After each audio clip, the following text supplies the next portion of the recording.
Welcome to ITI mechanical zone. ITI mechanical zone ক্লাসে তোমাদের সবাইকে স্বাগত। আশা করি তোমরা সবাই ভালো আছো।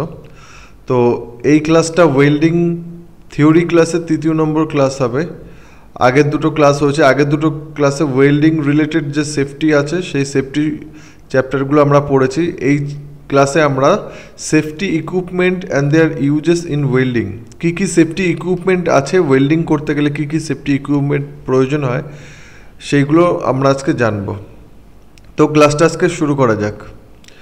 নন fusion welding, this is a method of welding in which similar or dissimilar metal are joint together without melting the edges of the base metal by using a low melting point filler rod but without the application of pressure. বলছে কি similar or dissimilar দুই টাইপের metal কিন্তু এখানে welding করা যাবে, মানে একই টাইপের মেটাল হতে পারে বা আলাদা টাইপের।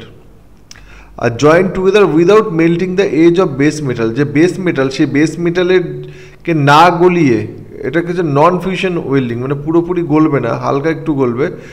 বেস মেটাল না গলিয়ে যে জয়নিং মেটাল শুধু সেই মেটাল গলিয়ে বা ফিলার রড গলিয়ে সেটাকে কিন্তু ওয়েল্ডিং করা হয়। লো মেল্টিং ফিলার রড, এখানে কিন্তু লো মেল্টিং ফিলার রড ইউজ করা হয়, মানে এমন একটা ফিলার রড ইউজ করা হয় যার মেল্টিং পয়েন্ট খুবই কম। অ্যান্ড হচ্ছে উইদাউট অ্যাপ্লিকেশন অফ প্রেশার, এখানে কোনো প্রেশার অ্যাপ্লাই হয় না এই ওয়েল্ডিংয়ে, সেটা হচ্ছে non fusion welding. Example soldering, brazing and bronze soldering, এই তিনটে হচ্ছে কিন্তু নন ফিউশন ওয়েল্ডিং, যার বেস মেটালটা কিন্তু পুরোপুরি গলে যায় না। During arc welding the welder is exposed to hazards such as injury due to harmful ray, মানে এই আর্ক ওয়েল্ডিংয়ে, যে কোনো ওয়েল্ডিং, আর্ক ওয়েল্ডিং, গ্যাস ওয়েল্ডিংয়ে যে হার্মফুল রে আছে, যেটা আলট্রাভায়োলেট রে, অতিবেগুনি রশ্মি, অ্যান্ড ইনফ্রারেড রে, এই দুটো রে আছে যেটা খুবই হার্মফুল হয়। The arc burn due to excessive heat from the arc and contact with hot job, মানে অত্যাধিক যে হিট তৈরি হয় আর্ক ওয়েল্ডিংয়ের ফলে বা গ্যাস ওয়েল্ডিংয়ের ফলে, সেই হিট থেকে বাঁচতে।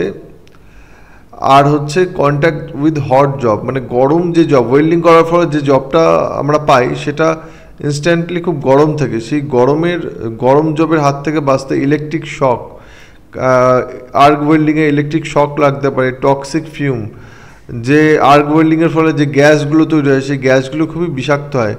ফ্লাইং হট স্প্যাটার্স, যে গরম যে স্প্যাটার্সগুলো হয় যেগুলো ছিটকে যায়। স্ল্যাক পার্টিকেলস, এই সমস্ত জিনিস। And objects falling on the feet, এবং বিভিন্ন রকম জিনিস যেটা ওয়েল্ডিং করছে সেটা আমাদের পায়ের উপরে পড়তে পারে, মানে এই এত কিছু যেটা দেখলাম এইগুলো আমাদের অ্যাক্সিডেন্ট হতে পারে বা এইগুলোর দ্বারা আমরা ক্ষতিগ্রস্ত হতে পারি ওয়েল্ডিং করার সময়। তো এইগুলো থেকে প্রিভেন্ট হওয়ার জন্য আমরা কি ইউজ করব, সেটা হচ্ছে the following safety apparels and accessories are use to protect welder, মানে এই ফলোয়িং হচ্ছে অ্যাপারেলগুলো, মানে ড্রেসপত্রগুলো আমাদের ইউজ করতে হবে। সেগুলো হলো সেফটি অ্যাপারেলসের মধ্যে আছে লেদার অ্যাপ্রন। লেদার অ্যাপ্রন বলতে আমরা যেটা গায়ে দিই, এই ছবিতে দেখতে পাচ্ছ, এটাকে বলছে হচ্ছে লেদার অ্যাপ্রন। এই যে লেদার অ্যাপ্রন, এই যে ড্রেসটা গায়ে দিচ্ছে এটা হচ্ছে লেদার অ্যাপ্রন। তারপর লেদার গ্লাভস, মানে চামড়ার গ্লাভস, এই হাতে চামড়ার গ্লাভস পরতে, যাতে ওয়েল্ডিং করলে তার স্প্যাটার্সগুলো ছিটকে আমাদের হাতে না এসে স্কিনটা বার্ন না করে। Leather cap with slips, leather caps বলছে এই যে অ্যাপ্রনের নিচে যেটা পড়বে, যেটা গলা পর্যন্ত কাঁধ পর্যন্ত ঢাকা থাকে, সেইগুলোকে বলছে ক্যাপ উইথ স্লিপস।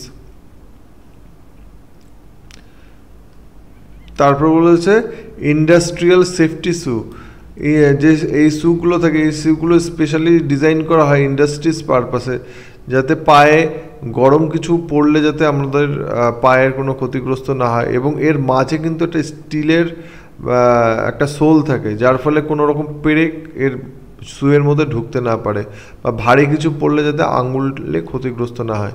এইগুলোকে ইন্ডাস্ট্রিয়াল শু বলে। তারপরে হ্যান্ড স্ক্রিন ইউজ করতে হবে, ওয়েল্ডিং করতে গেলে হ্যান্ড স্ক্রিন ইউজ করলে সেটা আমাদের চোখের পক্ষে খুব সেফটি। তারপরে অ্যাডজাস্টেবল হেলমেট, এই ধরনের হেলমেটকে অ্যাডজাস্টেবল হেলমেট বলা হয়। তারপরে portable fire proof canvas screen, এক ধরনের স্ক্রিন পাওয়া যায় যার মধ্যে হচ্ছে ওয়েল্ডিং করা হয়।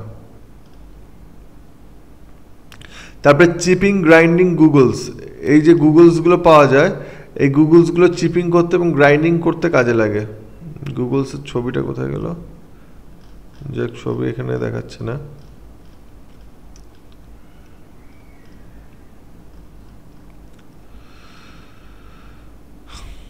তারপর হচ্ছে রেসপিরেটরি অ্যান্ড এক্সাস্ট ডাক্টিং। তারপর হচ্ছে the leather apron, gloves, cap with slip and legs guard, এইগুলো হচ্ছে তোমরা ফিগারেই দেখতে পাচ্ছ।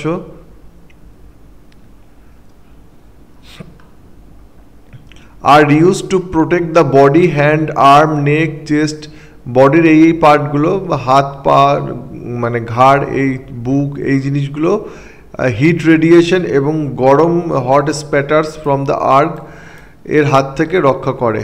Also from hot slack particle flying from the weld joint, welding joint থেকে যখন আমরা চিপিং করব, ডিউরিং চিপিংয়ের সময় আমাদের যে গরম যে স্ল্যাকগুলো সেগুলো যে ছিটকে যাতে গায়ে না লাগে, এইগুলো হাত থেকে রক্ষা করার জন্য এই অ্যাপেয়ার্সগুলো, এই অ্যাপ্রন বা এই যাবতীয় যা দেখছো যেইগুলো গায়ে পড়তে হয়, এইগুলো পরে নিতে হবে আমাদের অ্যাক্সিডেন্টের হাত থেকে বাঁচার জন্য। এখান থেকে সেরকম কোনো কোশ্চেন আসে না, বাট আমি কোনো কিছু ছাড়তে চাইছি না বলে আমি টোটাল মানে A to Z পড়াচ্ছি। তো যেখানে ইম্পর্টেন্ট কোশ্চেন মানে কোশ্চেন তৈরি হবে সেই জিনিসগুলো আমি অবশ্যই বলবো।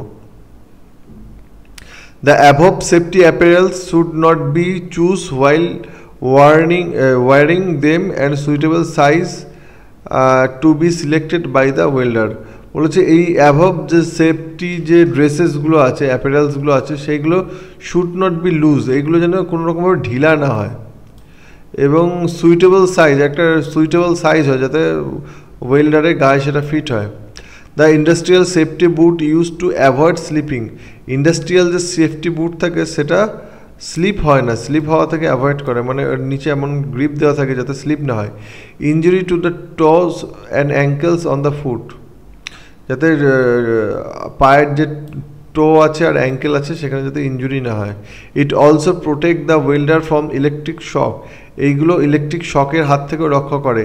As the sole of the shoes is specially made of shock resistance material, মানে এই জুতোর যে তলাটা সেটা শক রেজিস্ট্যান্স মেটাল দিয়ে তৈরি, মানে ফ্লোরে যদি ইলেকট্রিক থাকে বা ইলেকট্রিক ওয়ার্ডে যদি পা পড়ে যায় তাহলে সেখানে ইলেকট্রিক শক লাগবে না, কারণ এটা হচ্ছে ইলেকট্রিক রেজিস্ট্যান্স মেটেরিয়াল দিয়ে তৈরি হয়। Welding hand screen and helmet, those are used to protect the eye and face of welder from arc radiation and spark during arc welding. এটা হচ্ছে ওয়েল্ডিং স্ক্রিন, এটা হাতে ধরে এটা ওয়েল্ডিংয়ের জায়গাটাকে প্রোটেক্ট করতে হয়, আমাদের চোখ প্রোটেক্ট হয় যাতে স্প্যাটার্সগুলো ছিটে আমাদের চোখে না আসে। আর হচ্ছে হেলমেটটা আছে, হেলমেটটার সুবিধা কি, আমাদের হাতটা আটকে না থাকে, মানে হেলমেটটা মাথায় পরে নিলে দুটো হাতেই আমরা কাজে ইউজ করতে পারবো। বাট প্রোটেক্টিভ যে স্ক্রিন, মানে এই যে স্ক্রিন, সেটা আমাদের একটা হাত আটকা পড়ে যায়। তো এই দুটোর মধ্যে এই হচ্ছে difference. Hand screen is design to hold in hand, এটা ডিজাইন করা হয় হাতে হোল্ড করার জন্য। Clear glasses are fitted on each side of the color glass. তো ক্লিয়ার গ্লাসেস ফিট করা হয় each side of the colour glass, protect from weld spatter, মানে এই গ্লাস এখানে একটা ক্লিয়ার গ্লাস প্রোভাইড করা হয় যাতে স্প্যাটারের হাত থেকে রক্ষার জন্য। The helmet screen provide better protection and allow welder to use both hand freely. আমি একটু আগেই বললাম যে এই হেলমেট যেটা, সেটার যে সুবিধা সেটা হলো যে দুটো হাত দিয়েই তখন ওয়েল্ডার কাজ করতে পারবে। Coloured glasses are made in various shades depend on the welding current range used, মানে এই যে গ্লাসে যে ফিল্টার দেওয়া থাকে, কালার দেওয়া থাকে, যার ফলে যে কালারের ব্রাইটনেস, সেই ব্রাইটনেসটাকে আটকানো যায়, সেটা বিভিন্ন রকম শেডের হতে পারে। এইখানে শেডগুলো দিয়েছে, এগুলো খুব একটা আসে না, তাও বলছি। শেড নং অফ কালার্ড গ্লাস 8 থেকে 9, range of welding current ampere, মানে আপ টু 100 অ্যাম্পিয়ারের যদি কারেন্ট দিয়ে আমরা ওয়েল্ডিং করি সেক্ষেত্রে শেড নং 8 থেকে 9 হবে। 10 থেকে 11 হবে 100 থেকে 300 অ্যাম্পিয়ারের ওয়েল্ডিং দিয়ে যদি কারেন্ট দিয়ে ওয়েল্ডিং করলে, আর 12 থেকে 14 শেড হবে অ্যাভব 300 হলে। তারপর বলেছে portable fire proof canvas screen are used to protect the person who work near the welding area from the flashes, from arc flashes. এইটা হচ্ছে সেই জিনিস, মানে এর আশেপাশে যদি কোনো ব্যক্তি কাজ করে তাহলে তার যেন ক্ষতি না হয়, এর জন্য একটা পোর্টেবল একটা বক্স টাইপের বানিয়ে নেওয়া হয় যার ফলে জায়গাটা প্রোটেক্ট থাকে।